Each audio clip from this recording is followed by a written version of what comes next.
predicted, with the increase of capital, there shall be an advancement in the technological levels of production. He said this will allow workers to communicate across borders, national divides, and shall bring together individuals who otherwise may never have come into contact with one another. In, in the furtherance of Comrade Marx's prediction, I am video recording a pamphlet I wrote called Catechism of a 21st Century Abolitionist.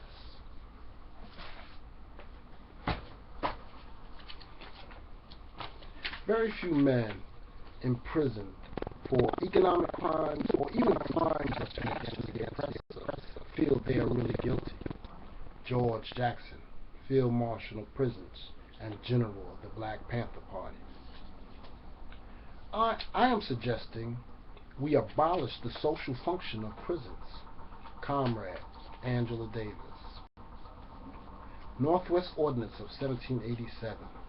There shall be neither slavery nor involuntary servitude in the said territory, otherwise than in punishment of crimes whereof the party shall have been duly convicted, provided always that any person escaping into slavery, from whom labor or service is lawfully claimed in any one of the original states, such fugitive may be lawfully reclaimed and conveyed to the person claiming his or her labor or service as aforesaid.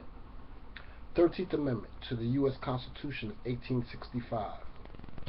Neither slavery nor involuntary service shall exist in the United States except as a punishment for a crime whereof the party has been duly convicted. Universal Declaration of Human Rights of 1948. No one shall be held in slavery or servitude. Slavery and the slave trade shall be prohibited in all of their forms. What is slavery? Slavery is a system for the extraction of labor where the person enslaved is either uncompensated or remunerated at a rate below the standard or market exchange rate for the same exact labor. Slavery was a universal system of production that arose with the negation of primitive communal societies. It is the first stage of the capitalist order. How and why did slavery become a peculiar institution? Slavery was commonly imposed on those that lacked property or power. It was also inflicted as war booty on conquered peoples and prisoners of war. Slavery was also a levy for the repayment of debts or for punishment of a crime. When the European imperial powers needed a labor force to colonize and settle in what they called the New World, they created pseudo-racist philosophies that viewed Africans as inferior subhumans and beasts of burdens, introducing practices that permanently enslaved darker peoples with special emphasis on anyone retaining even a drop of African blood. Hence, although all nationalities and races were once subject to the ravages of slavery due to law and custom in the United States of America, being black became synonymous with being a slave. When did slavery arrive in the territory now known as the United States of America? The arrival of the first Africanized slaves occurred with the colonization of the new territories now known as the United States of America.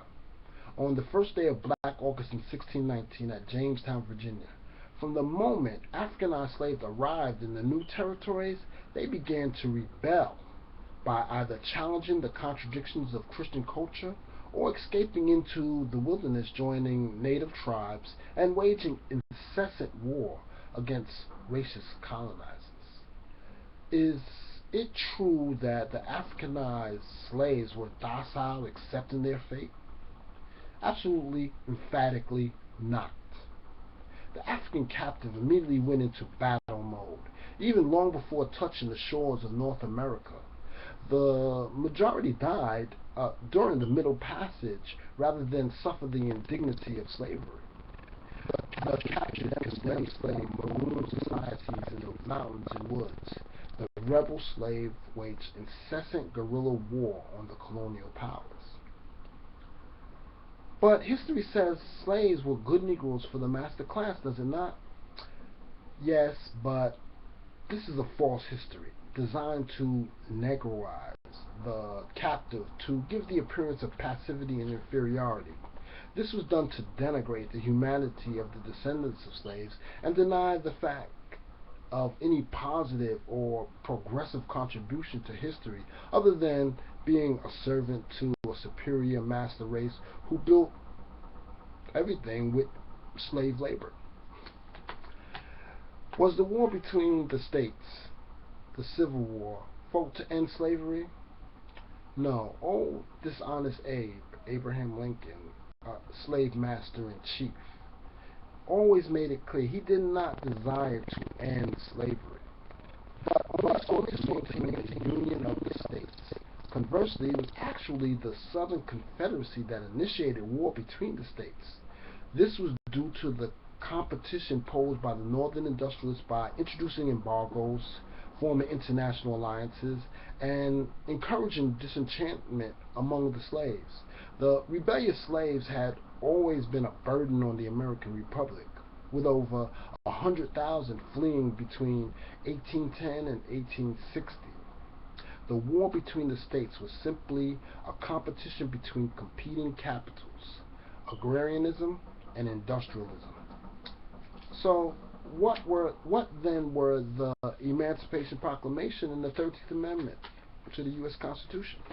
The Emancipation Proclamation was a war strategy. It lacked the authority to free even a single slave, as the 10 states in which it was proclaimed were also rebel states. Instead, it was deployed as a military tactic to recruit rebellious slaves to the Union Army, over 200,000, and encourage other rebellions in the Confederated States, disrupting the slave power. The 13th Amendment, on the other hand, was an adaptation of the Northwest Ordinance of 1787. This law, the Northwest Ordinance, contained a fugitive slave clause in support of the slave states and continued slavery in the so-called free states as a punishment for crime upon conviction. Slavery, or the slave codes, continued in all of the states long after the so-called American Revolution and Civil War. Slavery has continued in the United States to this day. Are you implying that slavery has continued into the 21st century in the United States of America? Comrade Abolitionist, I imply nothing. Slavery, by any other name, is slavery. In the United States of America, slavery is the supreme law of the land. It is constituted under the 13th Amendment to the U.S. Constitution, a mere redaction of the Northwest Ordinance. The 13th Amendment violates the Universal Declaration of Human Rights, which prohibits slavery in all of its forms. The prison slave industrial complex is a massive institution which is the chief instrument of repression in the United States. What then is the prison slave industrial complex? The prison slave industrial complex is a special institution of repression, control, and exploitation administered by the capitalist state. The state is an organ of class rule. It is a product of the irreconcilability of class antagonisms. The ruling class employs the machinery of state is due process of law by means of its criminal justice system to manipulate lumpenized classes into the prison slave industrial complex.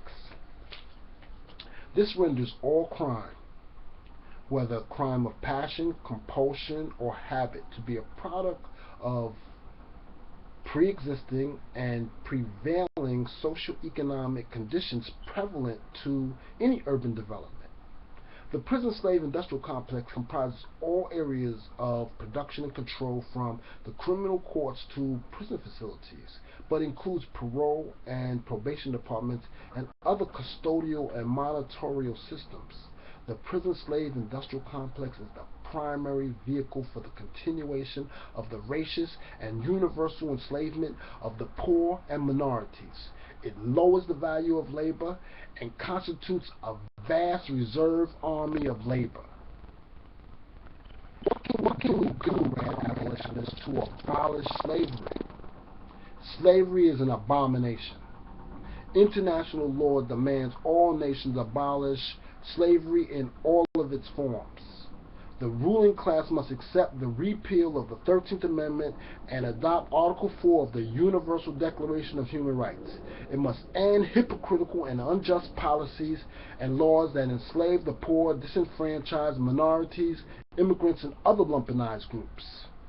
The people must forget their differences and unite to fight slavery. We must demand reparations for historical and contemporary slavery. Support the new Underground Railroad. Demand enforcement of international law. Donate, contribute, and fight slavery by any means necessary. Assist the negation as the primary force in the battle to end slavery and all forms of human bondage. Such is the Catechism of the 21st century abolitionists. President Abraham Lincoln. My paramount object in the struggle is to save the Union, and is neither to save or destroy slavery. If I could save the Union without freeing any slave, I would do it. If I could save it by freeing all the slaves, I would do it. And if I could do it by freeing some and leaving others alone, I would also do that. What I do about slavery and the colored race, I do because I believe it helps the Union. Conductor General Harriet Tubman. I freed 1,000 slaves. I would have freed 1,000 more if they only knew they were slaves. We fight the Yankee state because the Yankee slave state enslaved the people. Homeland.